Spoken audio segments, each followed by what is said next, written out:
Bonjour, je suis ravie de vous retrouver. J'ai décidé de vous parler un peu de ce confinement. Pardon, je me présente. Pour ceux qui ne me connaissent pas, je suis Frédérique Simoulin, énergéticienne et coach en développement personnel à Montpellier. Dans le cadre de mes vidéos, j'ai établi pour l'instant trois playlists. Et il y a une playlist notamment qui se nomme Les voies de l'énergie. J'ai été assez submergée, comme un grand nombre, quant à cette pandémie qui nous a envahis sur ce 21e siècle, cette année 2020. Et je n'avais pas imaginé que, par exemple, en créant une playlist sur les voies d'énergie, je parlerais de l'entropie, de situations anxiogènes. Et c'est une évidence aujourd'hui, maintenant que j'ai eu plus d'espace dans ma tête et puis de mouvement dans l'espace, puisque nous sommes en déconfinement. Aujourd'hui, nous sommes le 16 ou le 17 juin. J'ai eu besoin de tout ce temps de réflexion tellement j'ai été envahie par une vague qui m'a submergée. Donc aujourd'hui, je vous propose ma lecture pour pouvoir incrémenter quelque part dans cette notion de confinement ce qui peut inclure, déjà dans le fait réel, c'est la perte de repères et de traumatismes qui, c'est vrai, m'inquiètent parce que je vais proposer une grille de lecture qui concernera quelques-unes, mais qui pour moi, c'est évident, il va y avoir des traumatismes, soit sur le présent, soit sur le lendemain, soit sur le devenir. Et je vais donner mon sens d'écoute et d'analyse sur cette notion du confinement. Donc pour moi, l'accès que je vais vous proposer, c'est une référence en médecine chinoise pour cette roue de vie qui tourne en prenant la matière, le temps et l'espace. Et pour vous signifier, souligner, signaler la perte de repères dont nous avons tous été sujets, j'ai choisi de prendre cet écho qui me semble le plus résonnant sur la matière, le temps et l'espace. Et la matière, je vais, pour que peut-être cela puisse être un outil de perception en chacun de vous. Moi je parle, mais je pourrais être un peintre quelque part.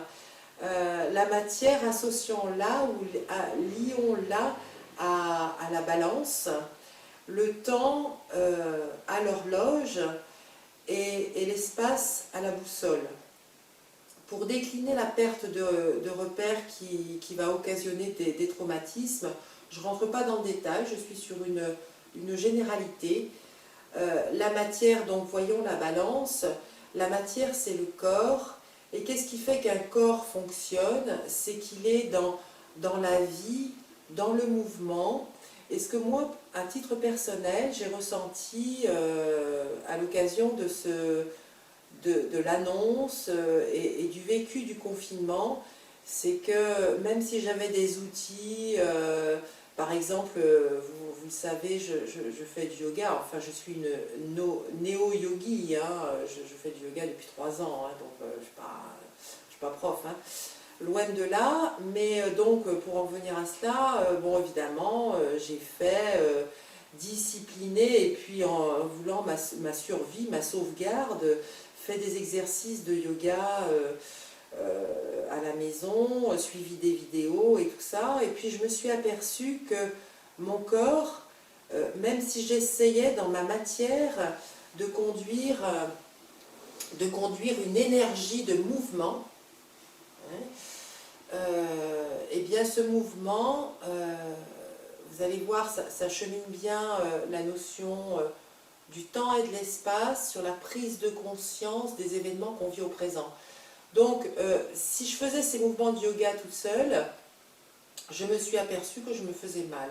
Pourquoi? Parce qu'il me manquait, je vais retrouver ma salle, je vais retrouver les gens, je vais retrouver leur égrégore, et nous serons tous ensemble dans un espace pour pouvoir être en osmose, quoi, d'accord? Et de la même sorte, La matière, c'est je bouge mon corps, je me lève le matin, et si je me lève le matin, c'est que ça fait partie d'une globalité inconsciente, presque contractuelle, de je vais à mes activités, je vais à l'école, je vais au travail, je vais à mes rendez-vous et tout ça. Et là, vous voyez ce que je veux dire, c'est qu'en associant cette matière avec l'image de la balance, même si, bon, il y en a qui s'en sont peut-être mieux sortis que d'autres, mais ayons un regard vaste sur les échelles, les échelles d'âge, et recentrons-nous sur nous. Donc là, je témoigne presque en personne, en pensant à tous les gens qui m'entourent et toute cette humanité aussi. Donc en fait, la matière, la balance, à titre personnel, et je le ressens aussi autour de moi, cette balance, vous voyez, c'est bien parce que ça fait, au quotidien, on a l'habitude d'essayer, de tâcher de mettre ces plateaux en équilibre. Et dans la matière, là, les plateaux ont été en déséquilibre, et essayer d'équilibrer tout ça. Et ça a été très compliqué. Pourquoi? Parce que là, j'enchaîne sur la notion du temps. Je parle bien du confinement, hein, parce que c'est vraiment quelque chose d'énorme que nous avons vécu. Donc ce confinement par rapport à la perte de repères, après la perte de repères de la matière sur ces mouvements dans le quotidien, où on peut trouver des réparations sommaires qui pour moi n'en ont pas été.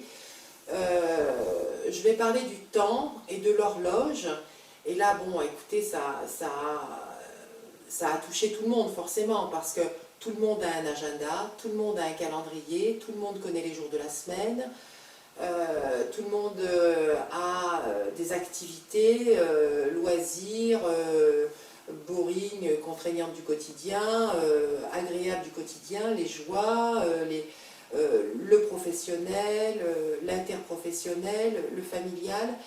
Et là, il y a eu une perte dans le temps parce que le calendrier, l'agenda, les horaires ont été coupés, et pour tout le monde, avec des recherches qui se sont, je pense aux enfants là par rapport à l'école, qui se sont établies sur des rendez-vous internet, et je pense au transhumanisme aussi, parce que ce 21e siècle, c'est ça.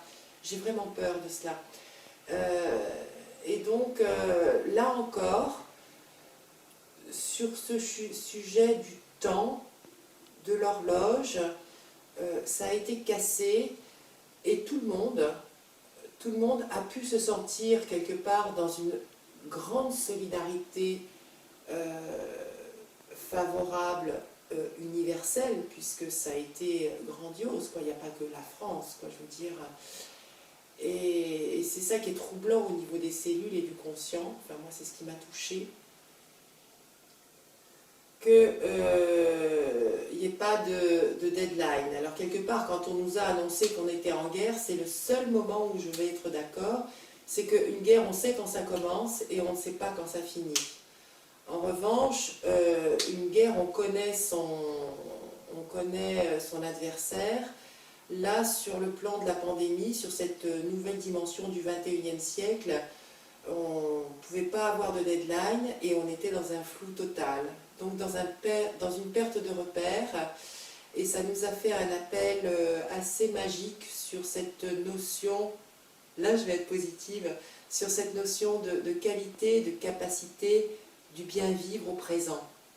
Mais reporté parce que là nous étions quelque part emprisonnés et solidaires dans cet emprisonnement. Donc j'ai parlé de la matière avec la notion de la balance qui s'est complètement désarticulée, de l'horloge qui s'est cassée, et pour toujours d'être dans cet écho de la médecine chinoise, sur ce qui fait tourner la roue de la vie, elle associe la matière, le temps, avec l'espace. Et concernant l'espace, je l'incarne avec la boussole.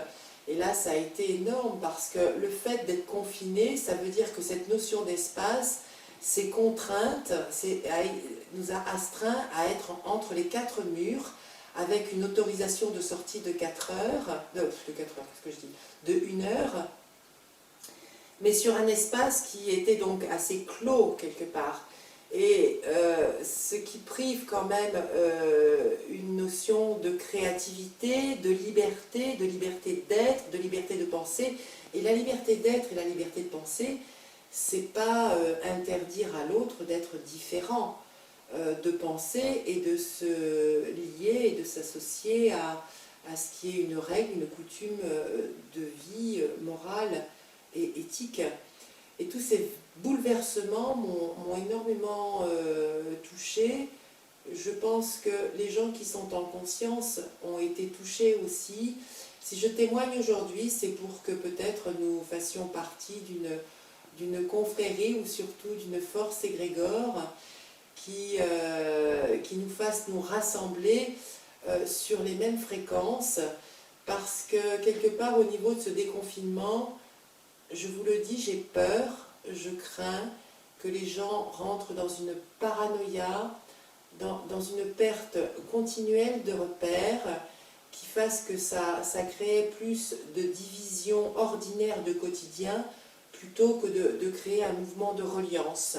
Et donc, si cette majorité est là, la force égrégore qu'il va y avoir à renverser par rapport à une autre énergie, celle dont je vous parle, de cette notion de confiance entre matière, temps, espace, balance cassée, horloge cassée, boussole perdue, liberté d'être dans le respect, même s'il y a une pandémie, on n'est pas absurde, on sait qu'il va falloir se protéger, mais, et là j'ai trouvé intéressant, je vais vous mettre le lien, le 22 avril 2020, André Comte-Sponville, un philosophe, a répondu à une interview sur France Inter, et je trouve qu'il a été très pertinent. Vous verrez, c'est un petit texte que je vais vous mettre en lien sur cette notion de cette capacité qu'on peut avoir et que nous avons joie d'être, à vivre au quotidien en privilégiant ces instants du présent tout en sachant que nous allons mourir, et que le Covid-19, ben, écoutez, on a hérité de nos parents, arrière-grands-parents, de notre histoire, d'autres pandémies, et la peste, et tout ça. Et donc sachons relativiser, harmoniser, et puis je pourrais conclure en disant que on sait qu'on va mourir, des proches le disaient. Le mieux, c'est d'apprendre à mourir pour vivre simplement. Mais tout ça, c'est de l'énergie, et donc d'avoir cette conscience de ces terrains qui, moi, enfin je parle en mon nom, de ces situations et terrains qui sont très anxiogènes, très pathogènes, qui lient vers l'entropie, et qui font certainement barrage au cœur et à l'intelligence humaine. Donc cette page vidéo, c'est pour vous donner une référence donc sur cette roue de la vie en matière, temps, espace, bien prendre conscience de ce qui a été coupé quant à cet événement, qu'on a vécu, on va dire, j'allais dire subir, non, et qu'il faut vivre avec parce que nos cellules l'ont vécu, et qu'il faudra prendre les choses en conscience en disant attention, peut-être à l'avenir, tiens, ma balance se casse, je vais essayer de la réparer, trouver des outils, trouver des alliés, être sur les bonnes fréquences avec des gens qui résonnent avec moi. Voilà, ça c'est important, et je pense que c'est ce que ce déconfinement va pouvoir nous traduire comme exercice. J'ai nommé cette vidéo le plomb du confinement. J'ai du mal à parler des énergies négatives, mais ça y est, je viens d'en parler. Et dans le titre, c'est un clin d'œil parce qu'il y a symboliquement transformé le plomb en or. Et les prochaines vidéos vont être sur les voies de l'énergie qui vont transformer ce plomb en or. Peut-être que je les commencerai comme ça d'ailleurs. Donc n'oublions pas de vivre au présent, de récupérer nos repères, de les prendre petit à petit, nos repères sur le temps et l'espace. Et si de cet espace les oiseaux en ont pris plus ont pris plus de terrain, bien écoutez, tant mieux. Aujourd'hui, je suis contente, j'ai entendu la première cigale, et ça me fait plaisir, et je suis heureuse que ça continue, mais je vivrai avec ces traces de traumatisme. Je ferai tout pour que ça aille mieux et pour pouvoir vous aider, et j'espère que nous pourrons tous nous aider ensemble. Merci pour cet égrégore-là. Je vous dis à bientôt pour d'autres vidéos. Au revoir.